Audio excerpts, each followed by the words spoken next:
up, beautiful people? Welcome back to another episode of Unaligned and Unfiltered Podcast. I'm your host, Jack, and I am joined today by Sara Rian, author, poet, and therapist who has experienced grief, such as myself, and different types of grief. And I'm really excited to meet with her, talk with her.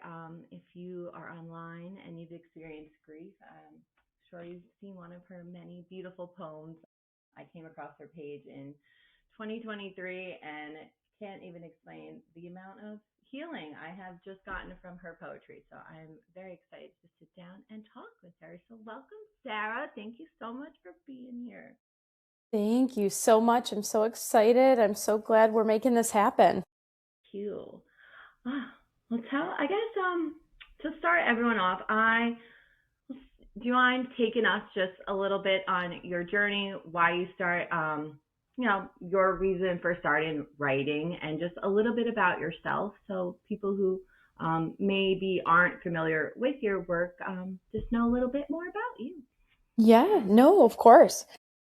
A little bit about me. So currently, I'm a therapist. I have a private practice. I'm in Metro Detroit, born and raised in Metro Detroit. So I'm here. I'm a mom of two little girls. I have a 4 and a 3-year-old. So yeah, that's kind of my other world. Is I'm a licensed social worker, a licensed marriage and family therapist, a licensed or a certified sex therapist. So that's my world as most people know it. And then the folks listening might know me, right, as Sara Rian. Ryan's actually my middle name, and that's what I use with my writing. My mom loved my middle name, was very proud of my middle name, called me Ryan, called me Rye. So because of all my poetry that's in honor of her, I decided to start writing using my middle name. So speaking of my mom, so she's the whole reason I do any of this. So I lost my mom in 2018 to suicide. That was in July, 2 weeks before her birthday. I was the last one to speak to her. It was extremely traumatic. It was the biggest loss of my life, still is. She was my best friend. So I was having just I was a therapist. I knew neuroscience. I knew all these basic things, and I was still just completely shut down and I didn't know what to do with it all. So I started writing short poems about grief. I had been writing a little bit before that, but not about grief. And so within a day or two of her passing away, I just started writing little micro poems, insta poetry kind of style. And, here we are almost 8 years later, and I am just still writing about it. So, yeah. It's beautiful, and I just wanna honor your mom for a moment, because I went back and did research in your page and just looked at videos of her, and she's just a beautiful, beautiful soul. And I just want to say thank you so much for sharing her with us, and for just sharing her journey, because I feel like it's just so important to just keep honor them by living and just talking about them. I think it's really, really the best thing that we can do. So I just want to thank you for that. And Thank you so much. Yeah, she was I think she was obviously beautiful. I'm I was my mom was the prettiest, but inside, truly just such a good, beautiful, beautiful human.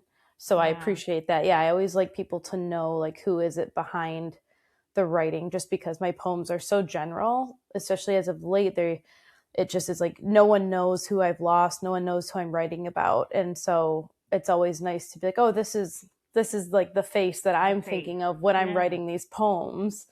So I appreciate it. Thank you. Do you think, because you just brought it up, do you think your style has gotten more broad? Is that what you mean? Your poetry now, you kind of coming from a place of grief without, I guess, a theme? The theme is just grief instead of loss of a parent. Is that what you mean? More broad? Absolutely. So when I first started writing, you could tell. So I published 2 books, one in 2018 and another in 2019. I actually unpublished them because they were so raw and so specific to suicide loss and loss of a mother that I'm actually like very protective of those now. And they don't, Yeah. you wouldn't know it was probably me writing those based on how I write now. They were very angry and like traumatized. And you could tell I was very much writing about my mother. I was Yeah. writing about suicide loss and, you know, felt like the world was very cruel. So over time, it just broadened it to the point where now people like they think I've lost a child, they think I've lost my spouse, right? They don't know who I'm writing about. Yeah. Versus early on, you absolutely knew it was like Needed. very, I would say like mother, right? Like it was very much written specifically about her. And that was clear. It was not ambiguous in any way. Now Yeah. I write about grief kind of like a broad stroke, right? Yeah. I got it's just wild to me how grief just changes over the years. Like I definitely I feel like the anger in like the first like and you're just like no, like I'm just like angry. Do you feel I guess like just from yourself or someone who's grieving or a therapist, why how do you think we're able to I guess I'm just impressed like how we're able to get less angry. Like Yeah. do you ever like look at yourself and be like, "Wow, I'm proud of myself because I'm less angry." Yeah. Yeah. I was like, I always have a little bit of like a Mm. spicy, fiery side when it, like, right? Like, I think as a therapist, we have to do a lot of reflection. I think one of my biggest defense mechanisms was anger, right? When I felt shame or embarrassment or injustice, especially injustice, I would go right to anger, like, kind of not a hothead. But so when it came to my mom and losing her to suicide, and knowing just how much trauma she endured her entire life from being abandoned by her own mother in the foster system, never adopted, and then just like in many abusive relationships. It was just awful. Like she lived a really painful, hard life, and I was so angry that the world was so cruel and couldn't keep her safe enough where like she felt like she had to leave it. Yeah. And I was so mad. I'm still mad about that. I Of am. course. Of course. But it was that it felt so unjust that I think anger was like the secondary emotion that came out, and it was like the biggest one was like I Mhm. wanted to burn the world to the ground for making things so unsafe that people thought they needed to die. um and then it just softened. Like it's I didn't I don't know, it just softened in a way where I wasn't so angry at grief. Like a lot of it too, grief was like this enemy in my mind. Like I was constantly just like, I hate grief, I hate this, and I don't view that the same way. I hate my loss and I hate what happened, but grief, I'm not mad at grief. Grief is like totally a part of this, and it's supposed to be there. And it's, I don't know, I'm like, No. it's an ally now in a way. Yes. Right. Reading your poetry made me I think I was literally maybe like this was recently that this like light bulb went off because of your work and that you're just saying it now that I never really separated my loss and my grief. Where it's like I can still be angry at the loss, but like you just said, like grief is the ally. Grief is what keeps like I guess what I think, I don't know if this makes sense, but like keeps them alive. Because if we don't grieve and we don't feel or we don't talk about them, what else is there? Then there is just the loss. And that's not something I realized before your Yes. poetry. Yeah, we kind of lump it all to, right? People, and sometimes, I mean, I'll say, I'm not a full like grief is love, and I know there's like traumatic grief. Mine was traumatic grief, right? This was not a normal loss. This was not how it was supposed to be. So I'm always like, hey, sometimes there's like traumatic grief, and it's not, I write like grief is not just love sometimes, right? It's nightmares and it's panic attacks and Mm-hmm. it's anger and guilt and regret. But to me, I'm like, I don't stub my toe and then get mad at the fact that I like screamed. I'm mad at the fact that I stubbed my toe. Now, a loss and death loss is nothing close to stubbing our toes, but I'm not mad at my response. It was a pain response, right? And so, Right. like, at the time, though, I was just so mad at everything. I lumped it together and didn't realize, like, I can hate my mother's death. I can hate how that happened. I can hate and dislike so many things, but to be mad at my body for responding and like aching for her, no, No, Yeah. I knew that would happen. My worst fear was my mother dying, and it happened. I was like, what did we think? What did I think I was going to do? Right? Be okay? No. Yeah. No. But it has softened. I definitely do not walk around just so, and that was part of trauma too, irritability and my nervous system dysregulation. And as I've regulated over the years and found support and I won't use the word healed, but as I found Yeah. more regulation, I think my anger's come down because I can narrow in on what the emotion actually is. Okay. Yeah. Did you? But yeah, I'm sorry to interrupt you, but real no, quick. no, no. That's Did you? Were you a therapist in 2018? Yep, yep. Yeah. I've been Okay. a therapist since 2015, so that's when I graduated from my clinical social work program, Okay. and I was actually working in a sexual assault program from 2015 into the end of 2018. So I was in the sexual assault program working with survivors of sexual assault and childhood sexual abuse when my mom passed away. Yep, yep. So I was that's what already you doing meant. Like you did therapy. have like those tools and toolboxes, but like Yeah, when I feel like when it's so direct and so traumatic, like there's you could have all the tools, but it blew my world they're apart. just they're gonna be just everywhere. And you're not gonna be looking for them because you're just like consumed by like what. I think the hardest thing to do is just like realize like wait, I have to keep going. Like this, Yes, like I have to, and it's just like that to me is still mind blowing, especially for my own loss, but also, you know, for you and like a mom. I just really honor that anyone who has had any type of loss, but I know like moms can just be so like, I feel like for a lot of people those are our persons, those are our people, and it's just the fact that you keep on keeping on is just it's beautiful in itself, and it's painful, and it's just I just can't believe we have to. I guess like I that's like know. wild to me. It is. It's a weird, and I know not everyone has a close relationship with their mom. There's a lot of mother wounds out there, or, my mom was raised without her mom. Like she didn't know Yeah. her, right? So she had only known this mother wound. So I had never met my biological grandmother on that side, right? But I know like my paternal grandmother was my other favorite person in the world, right? So there's all these Yeah. complicated relationships, but my mom and I were that, right? Probably too close, right? I was probably like too obsessed with her. I was probably anxiously attached to her in so many ways because like it was, I have three siblings. She loved us so much and we were her whole world. Like she put everything into being a mom and we were just very attached, very attached. So I love that she when was she sorry. I'm was, like that love, even though she didn't receive it, like was able to pour so much yes, into you all. Like that's beautiful. It just she speaks to who she was. fueled. Is. Yeah, You know? it fueled her. She said, like, she knew she wanted to be a mom since she was young. And she was like, I'm going to do this different. And obviously, like, my heart breaks that she still had to, like, leave us in a way Yeah.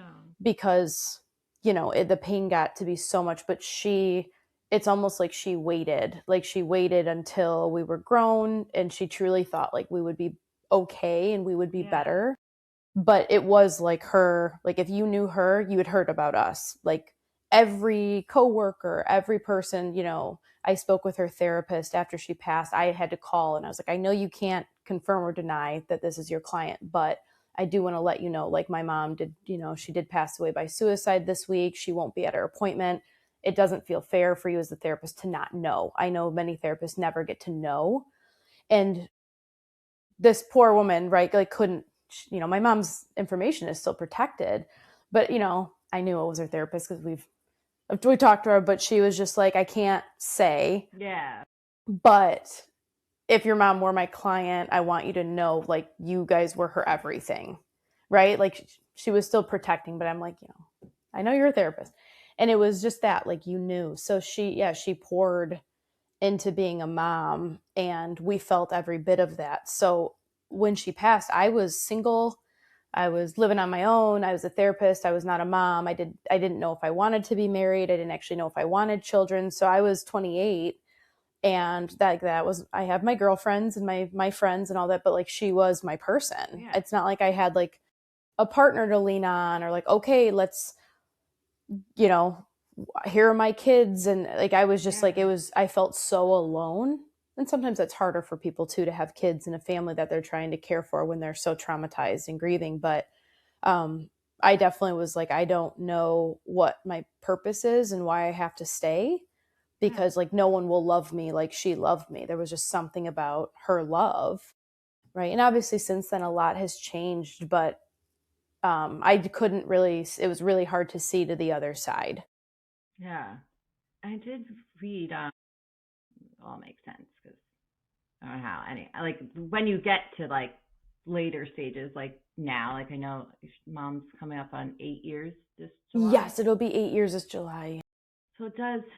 It just keeps forming, and I feel like some days you could be back to day one, and you're just like, okay, I just need to sit and honor that. But I feel like people who don't have these losses or maybe never experienced loss or society as a whole just doesn't understand that. And I feel like your writing speaks to that too sometimes, like the taboos of grief. I guess I'm just wondering from your like point of view or opinion, why do you think we as a society like put such a rush on getting over things, or why don't people want to sit in that uncomfortability of, I guess, just sadness and grief? Because I just wish we did, because I feel like we always have to rush back or feel like we have to rush back or put shame on ourselves for not being where we thought we would be, like at a 3 month mark, or like it's, which 3 months is like one day in my It's a opinion. blink. Just like That's a blink hours. in my mind. Yeah, Yeah. that's So nothing. why do you think like we're like that? Yeah.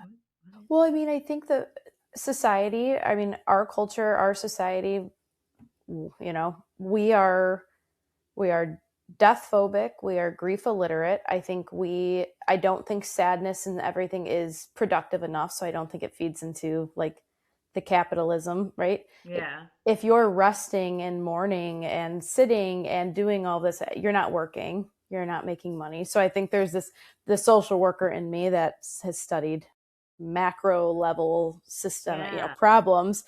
I think that's one of them. I think there was a point in time in other eras where we were like really good about grief. And I think there are many other cultures that are much better Much about better. like honoring grief and really like letting it be around forever, right? I just don't think ours is one of them that's aligned with like how grief actually works. I think we are like directly opposite of how grief should look and how we should honor it, and we just do the opposite. We're like, you get 3 days bereavement and you should be good, but then Yeah. it just doesn't really, and there's all the debate about, grief as a disorder, right? Like prolonged grief is a Wait, disorder in the really? No, DSM. I did Yeah, not yeah, know that. yeah. And for some people that might give them access to more therapy, right? If they're billing insurance, that might give them access to some more tools, all of that. There's all these pieces behind it. And then there's a part of me that's like, I can't even imagine someone telling me like my grief is prolonged and like shouldn't Yeah, look this bad still. So there's that, right? that's wild. Yeah. Yeah, it's a lot of debate. There's a lot of, I'm not a grief therapist. That's not what I specialize in. But I would be like heartbroken if my therapist said like, hey, I think like this is a Time to disorder wrap it now. up. Yeah. Like, oh, I don't know. No This more feels tears very for normal. you. Yes.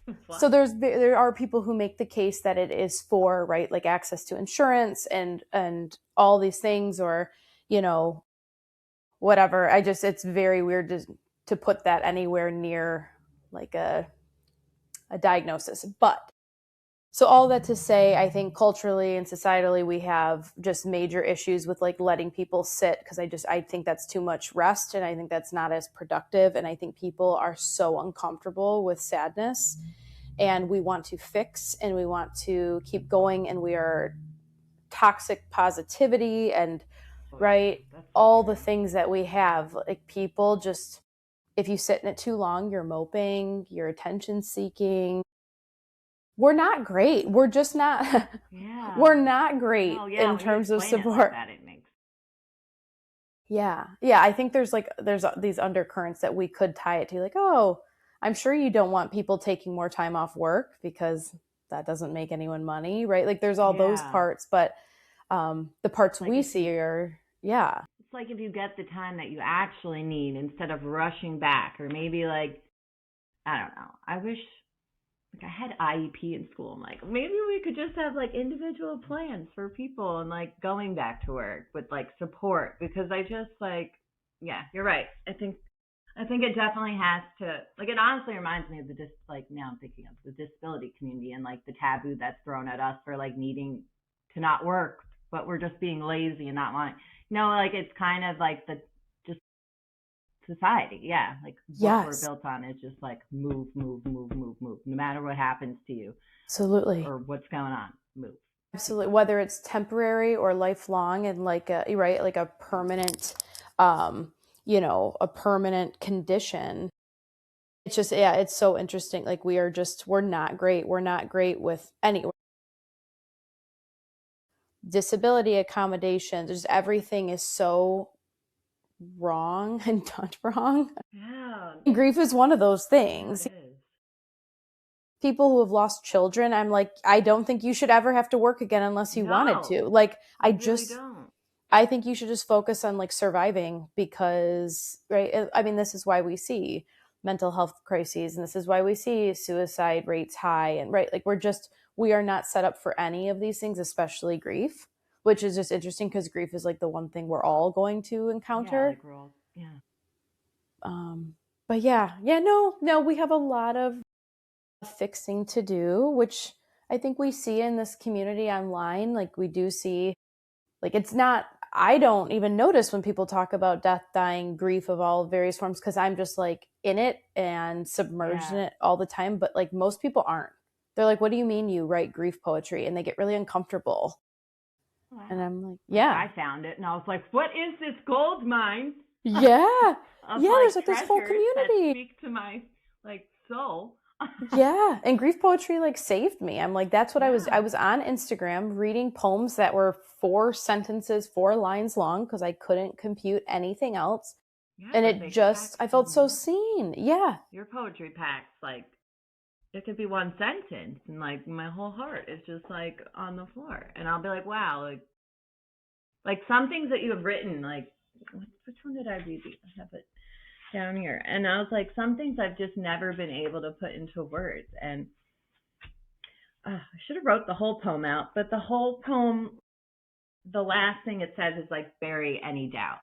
Like because when you go through something and it is a traumatic loss, like for I'll share a little bit. Like I lost my best friend Jake to a heroin overdose in 2013. So like when those happen and like you feel like, oh my gosh, did you do enough? And like it's like that poem spoke to me like, stop. There's already so much hurt happening. There's so much like emotions. You don't need to add on top any self-doubt or shame that you didn't do enough. Bury the doubt. Know that they loved you and you love them, and like keep that story. Like when I read that poem, I was like, oh my goodness. I think I know which one. I think that was from We Are Carried. I want to say Yes. that was yes. Yes, it was about like to bury any of that doubt like in a deeper grave, right? Yes. Like that is one of the things that comes up with like traumatic loss or untimely loss or just out of order loss is I'm like there's so much regret and guilt and stuff packed into it. Now, it doesn't mean there's no regret when, a grandparent dies at 102 years old. I'm like, my grandma died in her 80s and it was very sudden and she wasn't sick and things. And like, I was messed up. Like, I was like, it didn't even matter how long she lived. I was like, what do you mean she just like went to the grocery store and like never came home? Right. And there was regret or things there, of course. So you're never free from it. But there's something about when it's like actually a traumatic loss that like the regret and the guilt and all it is so big. It is so big. And that part, I'm like, it can eat you alive. Right. It really, And so really I can. do write about that a lot because that one is like one like people want to write about grief and like love letters, and I do that too. I write to my mom all the time. I hope you're dancing, I hope you're free, and all these things. And then it's like, and here are the really ugly, brutal parts about grief. And it's like, I could have done more, or I should have saved you, or I should have, right? Like there's just so much to it in grief that's like sometimes I think a little too ugly for the poetry world. But we need it. Yeah, which is so just so funny. Like why? Like I guess I would never think like something is too ugly for poetry, but I guess people have it Gosh, in me their heads neither. that poetry is supposed to be beautiful, but for me, like I've always just been a little twisted. Um, so I feel like for me, Same. writing has always just been, you know, the emoji that's just a dead rose. Yes. That's what poetry is to me. It's beautiful, it's alive, and it's just like I don't know, like it's I'm the that's same what way. poetry is to me. So I My don't think that. poetry, Yeah. like before, like now it's a little more lovey-dovey, it's a little bit more chill or hopeful, or it's softened. But like when I was writing my little bit of poetry before my mom passed, it was like dark. It was very like femme fatale, like feminist, angry about, like it was about dating and just like, people being just like Manipulative toxic and dating things. and manipulative and gameplay. Like, oh my gosh, like people would reach if I've started like posting it on this page that you all know now, but on there it used to be just like dating stuff that I would either only send my mom, and she was like, "Oh, I love it. My mom loved poetry and she loved Yeah. dark stuff. We loved crying at poetry. We liked it being Poetry. heavy and Yeah. sad." But I would like post some of the stuff and like people were reaching out like, "Are you okay? Are you okay?" And I'm like, "Oh yeah, I just like I love this." Like, yeah, people would call it like dark and twisty Yeah. poetry that I was writing. So I like had to start writing under a different name and put it on a page because people were like, "Are you all Are you right?" okay? Yeah. And I'm like, "No, yeah, this is what I think I poetry actually should feel look better like." after I wrote Yeah. this. Like I feel great. What do you mean? Like this is poetry was a place to put the hard stuff. But I think I don't do algorithm tracking. I'm not good at any of that stuff and No, I me don't either. care. I'm terrible. But I know people will be like, "Oh, you shouldn't, you should post the lighter stuff and the easy stuff and the Instagram type stuff and the quick stuff and the feel good, positive vibe stuff." And I'm like, "Oh, no. No, thanks." Yeah. No, thank How you. I feel and Yeah. honor that. And whoever Yeah. wants to come along for the journey can. And if you Yeah. don't, like, that's all right. Yeah, there's plenty. I can point to 1,000 other accounts to go to, and like Yeah. that's great. We need it all. But like, if you feel like crying, I know a place where Yeah. you can go cry, and it's my Literally. page, right? I have Yeah. to I have to tell you, last year we are coming up. Last year, one of my best friends, her brother passed away in March of last year. And I'm saying this all smiley, but you get it. Like, I totally just, get it. Yes. um, and me and my mom were laying, like, we had to fly home back to New York to go for the services. And I was just sitting in the hotel room with my mom. We have beer. My dad's drinking a beer, and we're all just like reading your poems and like Oh my crying over our gosh. loss.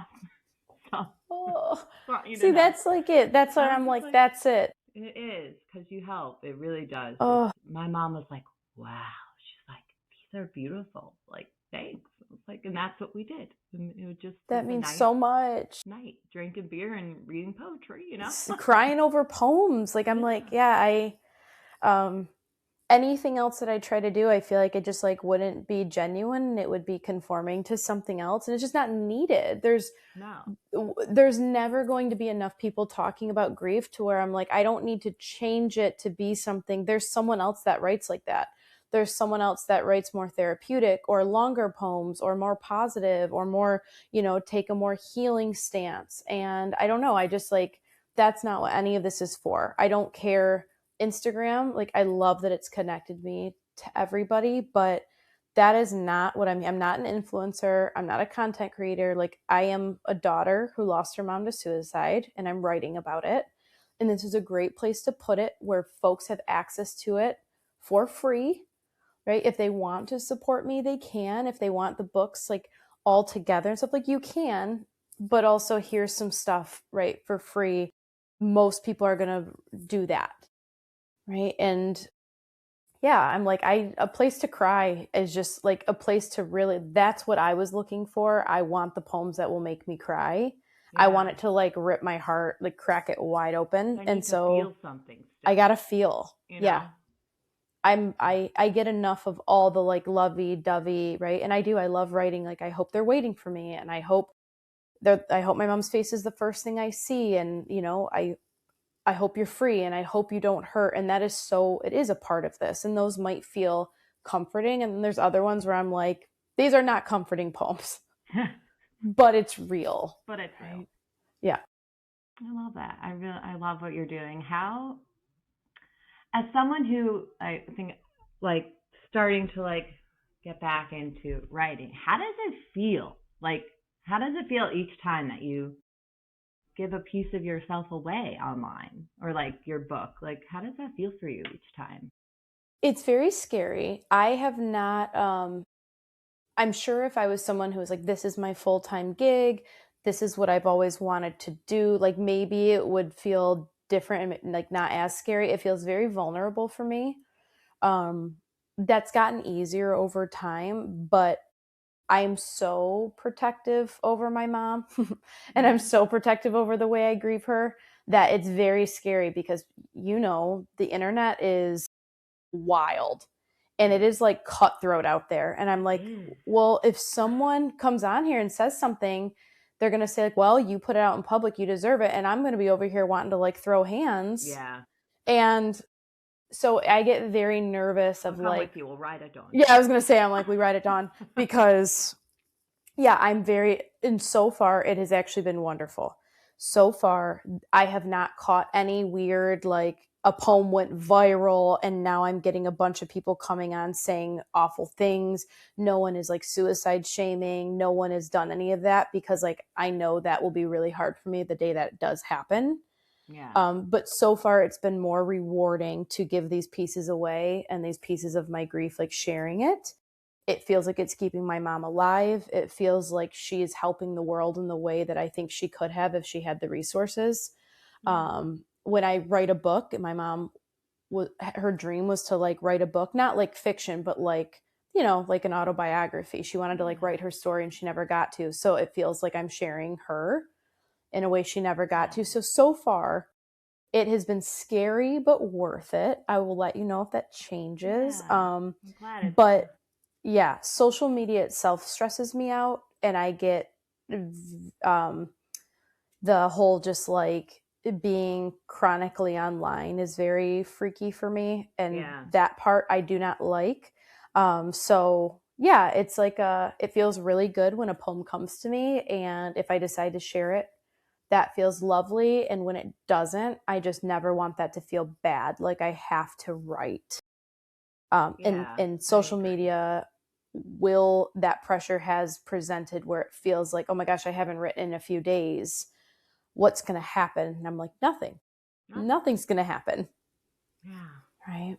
I don't know So, why it makes you feel like just because you start a page now you have to like do everything and all the things, and it's like no, like if I don't want to I don't have to. Like this is just a place, it's a safe space, and I don't have to rush myself if it's been a week and I haven't, like, so I'm glad, and I hope it never, I hope like I don't expect that from you, and I hope no one I else does appreciate either, that. Yeah, because I think. I don't want you to get to that point, because I want you to just Thank you.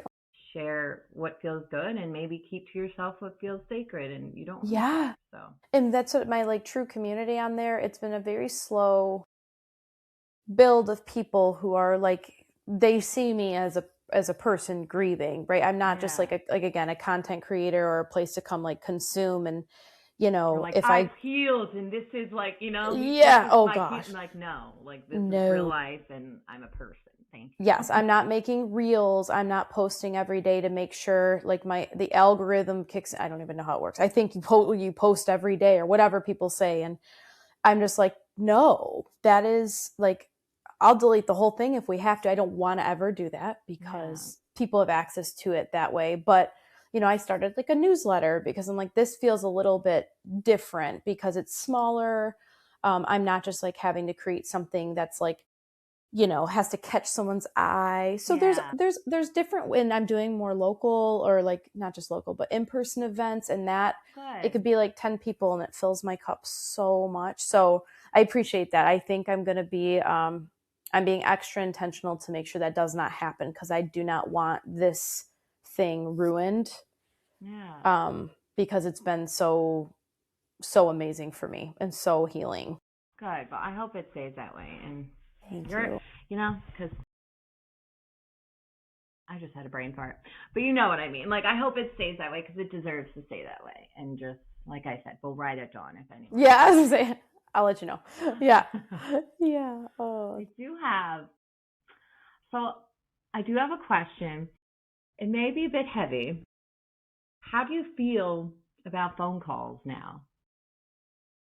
Oh, yeah. So I've had similar, like, I Great read, like, you were on a question. plane, you got a phone call, Yeah. you had just spoken. So personally for me, Yeah. like phone calls, I've gotten too many that have changed my life quite terribly. Very tragic How do you phone deal with calls. them?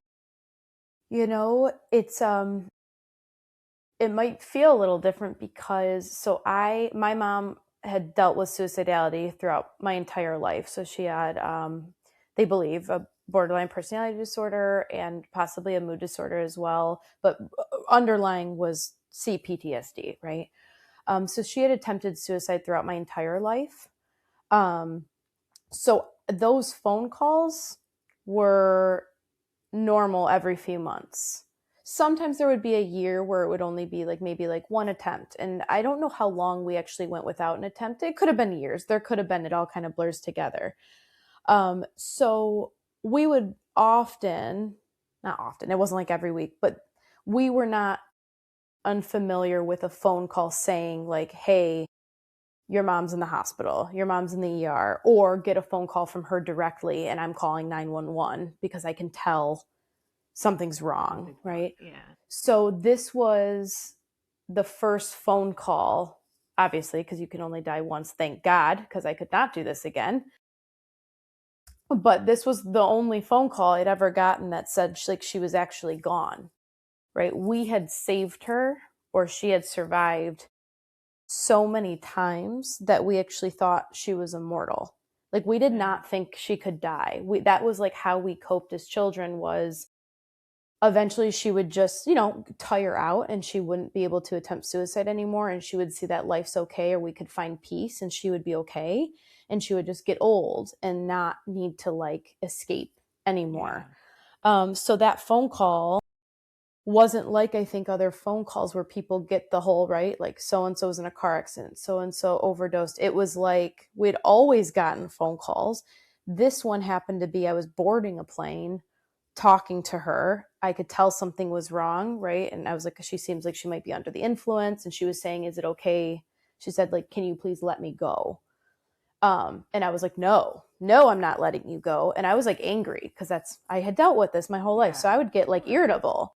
And so I said, like, nope, I'm sending someone over. We're not doing this. I'm boarding a plane. I'll have someone there. I'll be there in, 3 hours when I land from Boston. I'll be in Detroit, and I'm driving to you anyways. And I hung up the phone. So when I sat down, right, got my seat, sat down, it was just like, this is the usual. I sent, I'll get someone over there. They'll go check on Yeah. her. Like We'll get her almost to like the routine doctors. in your It was head routine. going through. Yeah. This is protocol. I'd done this all. This is why I was such a good therapist, right? Like I'd done this so many. I worked on a youth suicide prevention program. I was on a crisis hotline. Like I knew this. Um, yeah, and it was, I called and it was my little sister sobbing, saying like she's gone, she took her life at home. And it was like something, like I'd never thought I'd hear those words because we Yeah. were so used to You. her living. So yeah, it's a weird, it's almost like weirder that the phone calls stopped, if that makes Mm. sense, because Yeah. I would like trade back for those bad phone calls any day. Any day. That was like the one that ended all of them. I don't know if that makes Yeah. sense, No. but It it's a like very different ended story. the cycle and the routine, and like it made, like it almost made like the So reality final. of like, no, like death is the possibility now. Yeah, like Now she can die, it and can she happen. did. Yeah. Yeah. So that was, it's a, obviously the trauma, if I get any like, phone, like if there's a phone call or a text of call me, like that's always kind of been in me to be like, okay, we answer now because this is time Yeah. sensitive, right? I got to get the ambulance over to her house or something is there where I got to be on. It's just, yeah, it's like that's Yeah. always there, but I was I just don't know. curious because I know like everyone That's has a like good different question. situations. Because like I'm kind of the same way now. Like I'll just get a call and like I'll just think it's the worst call ever because of how Yes, many times I've gotten a phone call to tell me something has happened. So I it's was just wondering. terrible. Yeah, No, it that's a is. very real, that is such a real thing. Like it is just like, and there's something about in technology now, I'm like, if it's not a text, like, what are you doing calling me? Right? Right. That sounds urgent. That seems like something's wrong. So I think that was definitely much worse in those earlier years. And I didn't have it like entirely compounded, right? We have had losses since, but like not like that. Yeah. Um, but yeah, I think that'll always be there, that like if someone's calling me, that means like something else was taken or Yeah. something else, right? Like, Yeah. oh, what Yeah, now? that's a Is good that question. no? I'm Yeah, I like, don't think oh anyone's no. ever asked. Yeah, I was Yeah. just curious. I'm like, came from a place of my own grief, I so was I going to figured say, I'd because ask. you're living it. Yeah, and that's your nervous system is seeing, right? Like Yeah. it responds like that. It's like this is going to be bad. Yeah, and I didn't know. I think like that's like like I didn't really know like that's why I asked about like did you have therapy prior to mom and like things like that because I feel like so many of us don't realize like we have a nervous system and Well, that yeah, it no can one knows what get that means. dysregulated. Yeah. So Yeah, it's and like like it's a interesting. threat. Everything. I'm like, I was a trauma clinician before all this, so like I knew that, but it's very different when you go through it, Yeah.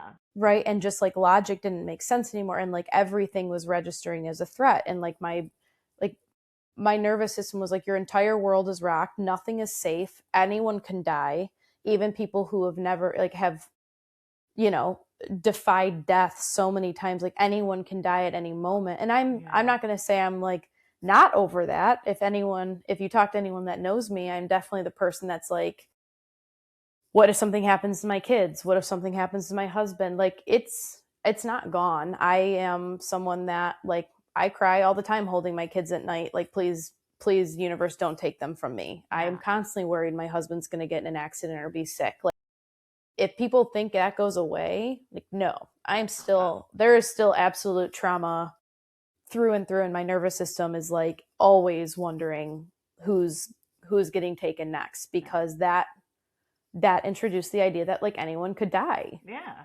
And then and I your know whole world could change. you've had like different ones. So like and then like Yeah. when things like I know you I listened to a podcast. I listened to the two girls two girls with grief podcast with Yes, you yeah.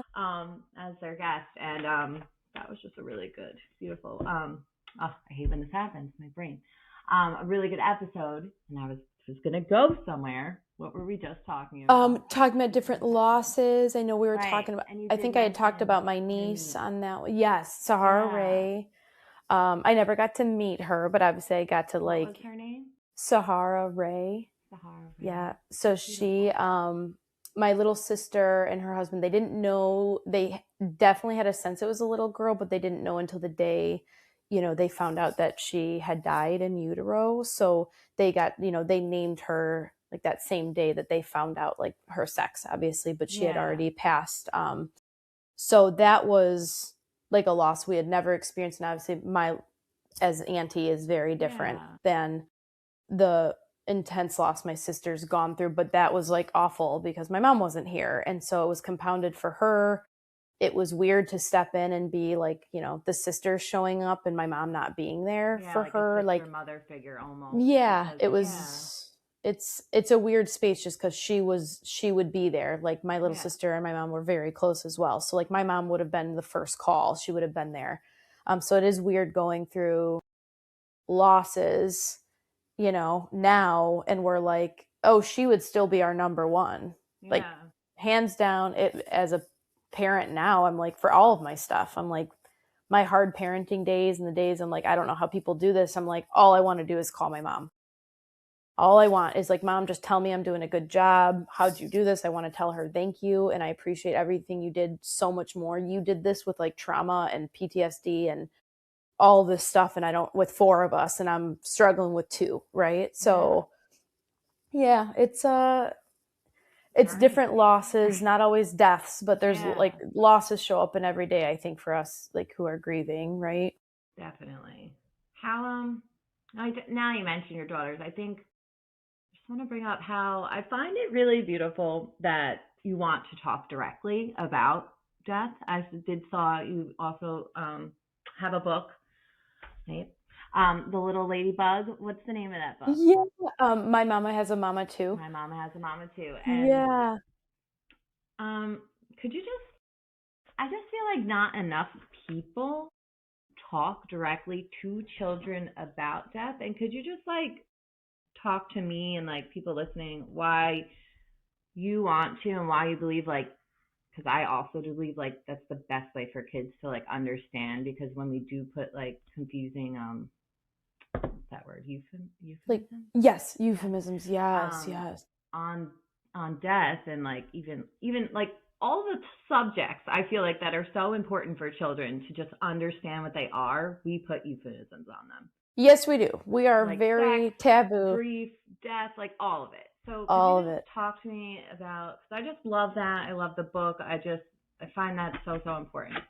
Yeah. Yes, and obviously I don't specialize working with kids. I will never um try to like represent myself as some like kids, kids grief specialist or even in therapy like I've only worked with adults, but I am very much like I'm an advocate for that direct communication, especially as someone who is not religious. I think it gets really confusing because like a lot of people are talking about heaven or there's a lot of like meanings in certain religions. I'm kind of, was raised in like this Christian world, but I'm like, what do we say to kids that's like universal, right? That's like no euphemisms, no like sugarcoating, things that aren't going to like cause anxiety for them in the future. And I knew so when I wrote that book, I was pregnant with my daughter Sadie, and that's who the name in the book. I was pregnant with her, and obviously once I had her, I was pregnant within a few months with my other daughter. But it was because I wanted Sadie to know about her grandma, she would never meet, and I didn't want to confuse her by just saying like grandma's in heaven. Yeah. Right. So I was like, I want to talk about her dying part. And we are in it. We are in the weeds of death talk right now. Like my kids are very much like, oh, did they die? I don't see their dad in this movie. Did they die? And we are like all up in it. Okay. So I do think it needs like it has to be like age appropriate.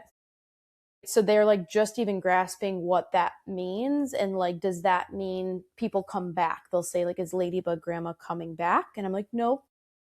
Once someone dies, their body dies, and then, their spirit can live or soul, however you want to say that, if you even believe that. But I say like their body is no longer here.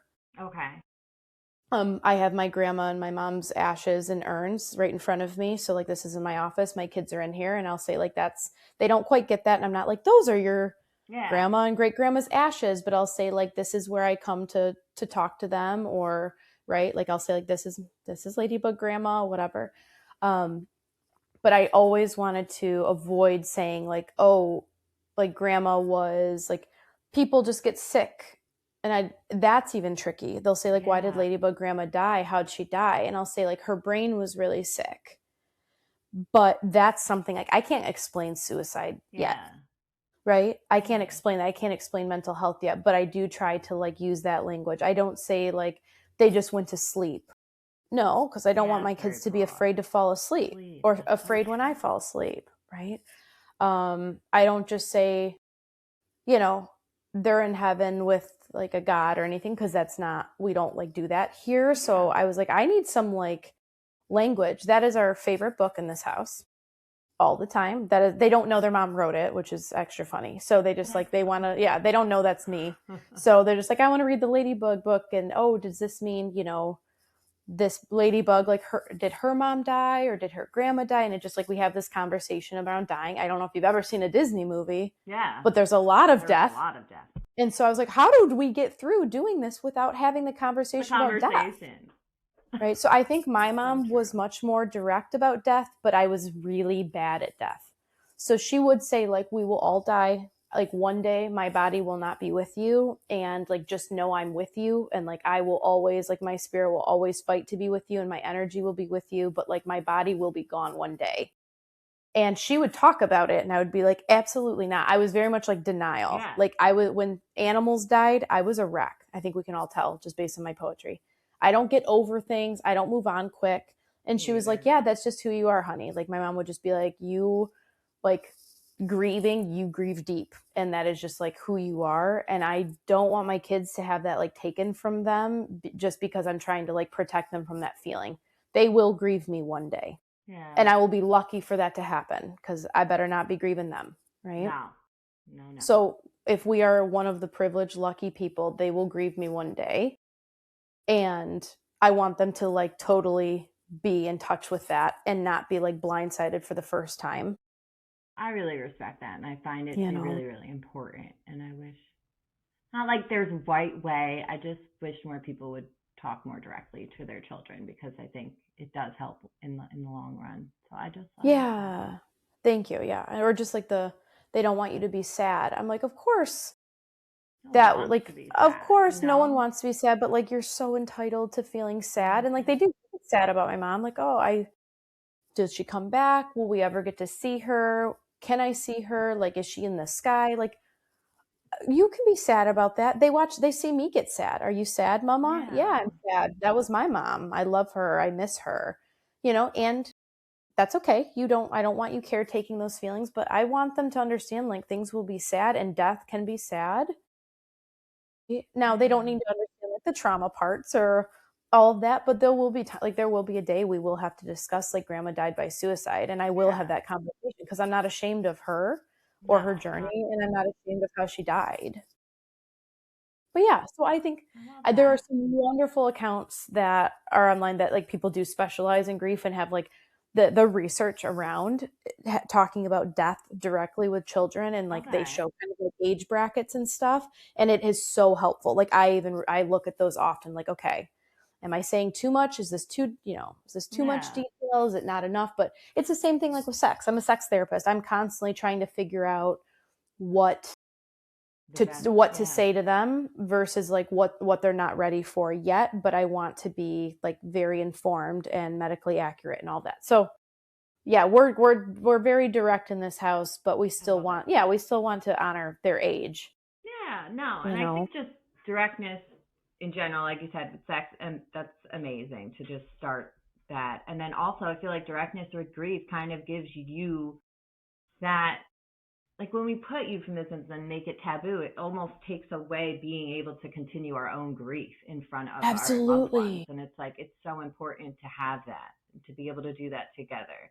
So I love that you're doing that because I feel like that connection with your girls will just be stronger because like you let them into something so sacred so young. So absolutely, and it connects them to their grandma, and it's like this is ever. I'm like, if there's anyone in the world you could meet, like it would have been her, like that, like so it connects them that, and then also just knowing like they're gonna lose people, like they will see things die one day, and like it's so hard. It's even harder if you don't understand what happened.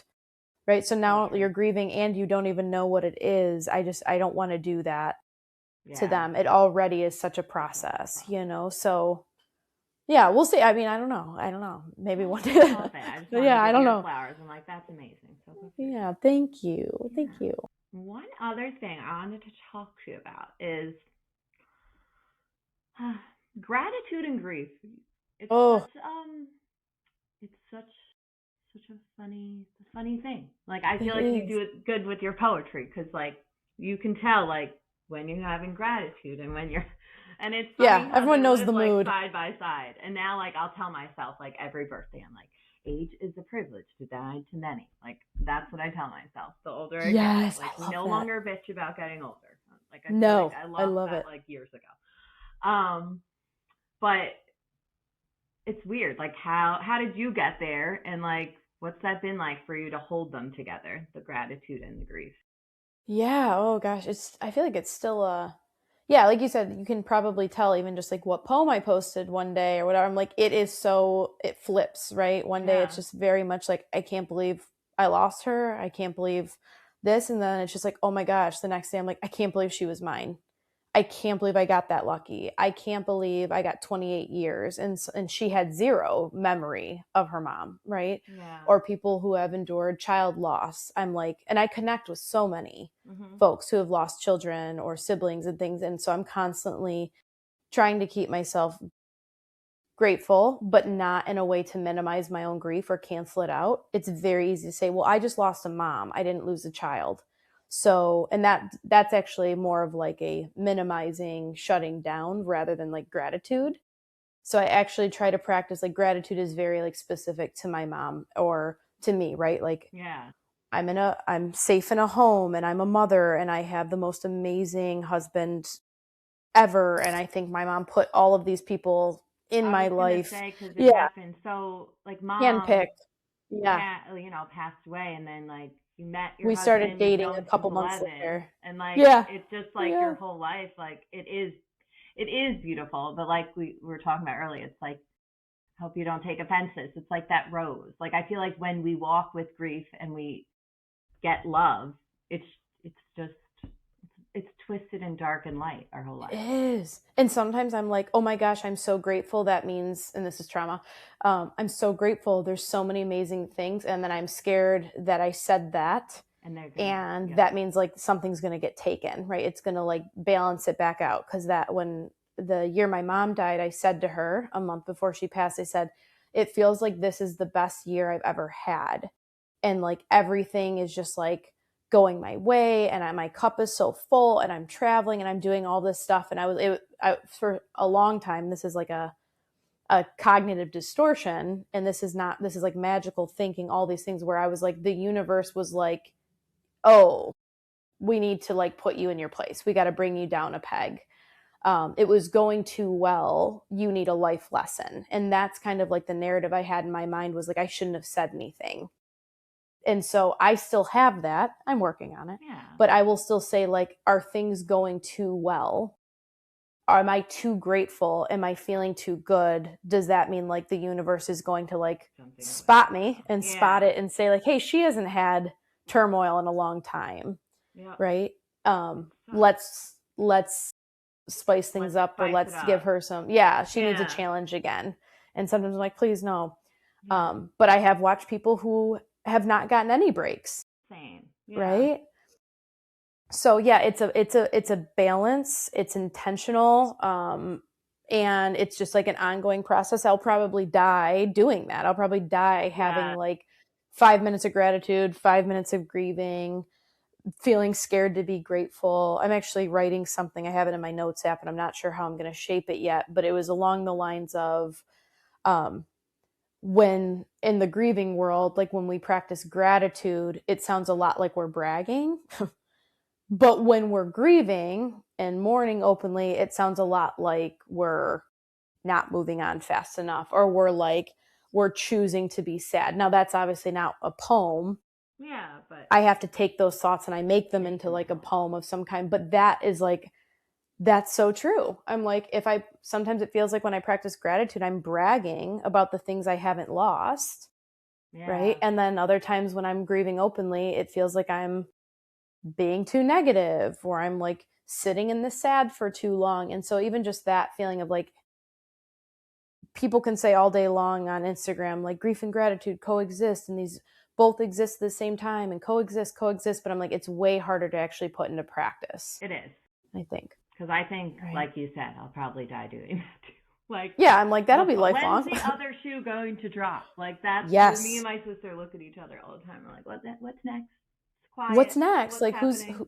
Like, yeah. What and it's tough. tragedy's next? I hate that people live like that. I hate that like I hate that you, and hopefully it can get better by better. But it's just Yeah. I think like with, it's definitely therapy and it's rough. regulation and yeah, it's like it's trauma. Like I'm like, of course it's creating that belief to like keep me safe. It's like a constant like Yeah, defensive pessimism, right? So that way if something does get taken, I didn't get my I was hopes up prepared that for life it is this good. time. You know, Yeah, like and of course when it does, I would never be I would never prepared, be but I'm prepared. like yeah, I'm like, especially in this world, and I'm sure you see this with all the people you talk to, you're hearing about loss all day. Like I'm Yeah. getting messages and I'm getting beautiful pictures of babies and spouses and siblings, and I'm hearing stories. But what that also does is it makes it feel like everyone just dies. I'm not in the normal world of like, I'm like in therapy with people struggling, and then I'm on this page where I'm hearing these sacred stories and these losses, but it can make your brain think like, look at how many people die when they're not supposed to. That for a Yeah. long time I was like holding my kids like I think they're gonna die, right? Like all I'm hearing about are parents coming to me saying their babies died, like this happened. So it almost did the reverse where most people avoid and they don't want to talk about children dying and they don't want to talk about suicide and they pretend it doesn't happen. I almost went the opposite where I thought like that's all that was happening. Like children don't get to grow up. Like just assume that like children will die. And finally, my therapist and loved ones were like, hey, it's okay to like honor people's stories and to hold space for them. And that doesn't mean like you have to like prepare for everyone's death in your life. Yeah. Right. And that was hard. That's hard because hard. I held every story and I read anything that anyone sends me. Like I read the stories, I look at the pictures, I will look at your profile and look at the pictures you have of them. Like I'm in it. Right. And I'm like, oh, I have to build in some breaks because Yeah. I just assume like, Well, because you okay, can that take means in everyone that dies. pain. Once you've Yeah. had that pain and have experienced it, I feel like it's easier to like absorb others and like put yourself like, and that can get very, very, very heavy and Yes. And make I don't ever yourself want people scared. to not share. Yeah. It's incredible. I just have to be, Yeah. We have I have to build in my balance it. buffers. Yeah. And like we're not immune. I'm like there is no that's them. They lost a child or a sibling or they lost both parents in a year from each other. I don't get to do the like that's them and this is me.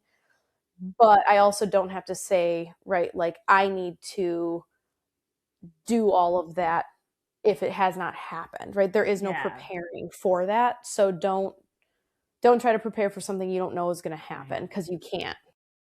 So yeah, it kind of flips the other way where most people are avoidant and I lean in so hard that yeah, I still want to remain helpful in this Yeah. space. Of course. I don't want to be like debilitated because I take it all on and can't actually like help No, anymore, you're right? definitely helping. I don't think Yeah. that could ever happen. I feel like even if you thought you weren't being helpful, I'd be like, no, Sarah, you're very helpful. Don't, your brain's lying to you. As I say, you I'm know, like, it likes to do that. I it was likes like, if to do anyone that. hasn't picked up, I'm a very anxious person. Me But too. I was like so excited to speak to you. I'm like, I feel like I'm gonna meet like a long lost friend who just shared yeah. some twists that Yeah. really. Yeah. Oh yeah. I'm right with you. Oh.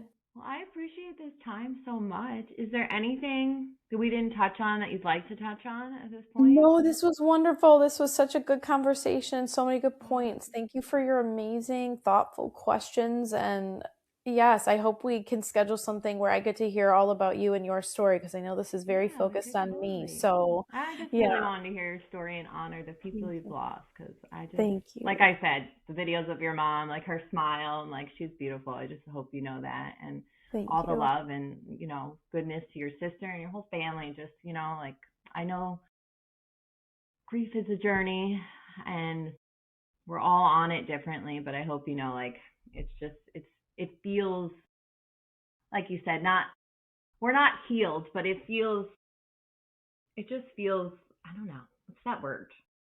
You know Healing what? or like Healing. I like healing more healing than because it's healed, right? Yeah. continuous. Like this is Yes. healing because like I think sometimes we don't get to talk like I don't know, like it's just nice to talk about grief and this was just something I was just very honored to hear more of your story. So thank you. Yeah. No, thank you. And I do. I think one way that I have said to people, and this has like been in some poems and even just like while talking, I'm like, it's like grief being like going from like a scar to like a tattoo. Like it's always with you, it's always there, it's not any lighter, but it's like somehow just kind of like it's not more control over it, but something just it's like changed for me where it went from like this really ugly scar that I didn't get to choose what it looked like, how it looked, what I was going to do with it to like a tattoo, which has a little bit more like I get to figure out what I'm doing with this. And it's still going to be just as bright and just as apparent and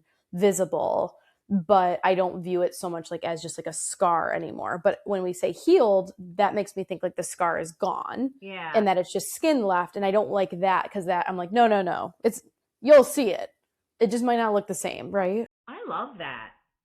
Yeah, that really. Yeah, I don't with know. me. That computes to me, Yeah, but I know no, not it everyone definitely does. Yeah. That's yeah. really, really beautiful. Thank you. I love that. I feel like I'm going to write about that later. Good. Yeah, please do. Yeah, this is the point of all this, right? I love it. Love it. Well, Sara, tell did you just have your latest book come out, When Bones Yes. Bloom? So When Bones Bloom was a 20 that was 2020. So the most recent one there's so many. The most recent one was As a Waterfall. That was just released in November. So As a Waterfall, that's the blue cover one. Okay. That's on Amazon, and I also sell copies directly. You can also find third-party sellers that might sell, but if you are not an Amazon user, or if you'd like your book signed or a personalized message, you can reach out to me directly on my Instagram. There's a link for that, or on my website, there's a link if you would like a copy directly sent to you and don't want to use Amazon. But they're all on there. I have all copies, so yeah.